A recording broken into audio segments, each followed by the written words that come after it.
Hari ini kami akan menuju lokasi kincir air pembangkit listrik swadaya milik warga. Pengecekan dilakukan 2 kali dalam seminggu secara bergiliran. Desa ini cukup beruntung memiliki sumber air yang lebih dari cukup untuk membuat pembangkit listrik.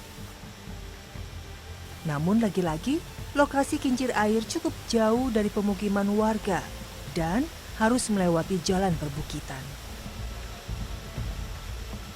Beberapa kali kami melintasi air terjun yang cukup deras. Ya, akses menuju ke kincir air memang cukup berbahaya. Namun arus deras artinya listrik jumlah besar bisa didapat. Di tempat inilah listrik paling baik bisa diproduksi. Setelah hampir 1 jam berjalan, kami sampai di bendungan air. Sebelum memeriksa kincir, bendungan harus ditutup terlebih dahulu agar aliran air dari air terjun tidak masuk ke dalam bendungan. Bendungan harus dibersihkan dari batu, daun, lumut, dan segala kotoran yang bisa menyumbat.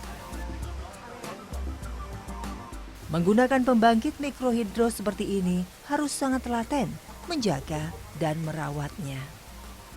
Jika bendungan tersumbat atau kotor sedikit, kincir akan mati. Kincir yang tidak berputar artinya tak akan ada listrik mengalir ke desa.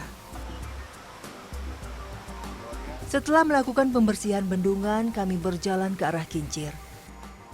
Jarak antara bendungan dengan kincir sekitar 500 meter ke bawah.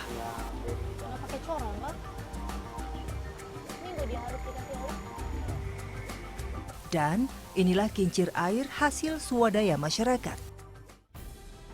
Saya hampir tak percaya bahwa kincir air Desa Leta dibuat berdasar pengetahuan membuat kincir air yang mereka dapat dari televisi. Alat yang digunakan juga sangat sederhana. Papan kayu sebagai tempat mengarahkan air menuju putaran kincir, turbin kecil dan magnet, serta tali karet untuk penghubung putaran turbin besar dan turbin kecil. Inilah yang menghasilkan daya listrik. Arus listrik yang dihasilkan dipengaruhi oleh derasnya air yang mengalir menuju putaran magnet. Semakin deras air, semakin cepat putaran magnet. Putaran magnet yang cepat akan menghasilkan arus listrik yang besar. Warga harus berusaha sendiri untuk merasakan sejahtera. Baru 10 tahun terakhir, warga merasakan listrik. Pembangkit mikrohidro ini dibuat atas usulan Pak Suwardi pada tahun 2006. Untuk membuat 1 kincir air ini, warga membutuhkan uang lebih dari 10 juta rupiah. Kincir air ini dapat menghasilkan listrik 3.000 hingga 5.000 watt. Kini, terdapat sekitar 10 kincir di desa. 1 kincir air bisa mengaliri listrik ke 20 rumah. Namun pemakaian listrik dibatasi. Warga hanya boleh menggunakan listrik untuk lampu penerangan, televisi, dan kipas angin. Di luar itu daya listrik tidak akan kuat dan beresiko korslet. Ironinya, Desa Leta yang harus bersusah payah membuat pembangkit listrik ini dekat dengan PLTA milik PLN. Waktu zaman Soeharto itu, kalau saya nggak salah tahun 91 diresmikan. Gitu. Dan sampai sekarang kami nggak pernah menikmati ini lampu PLN Bakaru. Padahal ini dekat sekali.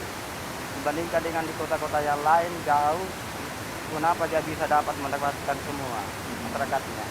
Pernah minta nggak, Pak? Hah? Pernah minta nggak? Ya kami harapkan saja sama pemerintah. Karena kami di masyarakat kan dikata masyarakat bodoh, tidak tahu apa-apa. PLTA Bakaru memanfaatkan aliran air dari Sungai Bakaru, Kabupaten Pinrang. Pembangkit listrik ini mengaliri listrik ke Provinsi Sulawesi Selatan dan Barat sebanyak 14%. Namun besarnya daya ini sama sekali tidak mengaliri listrik ke Desa Leta.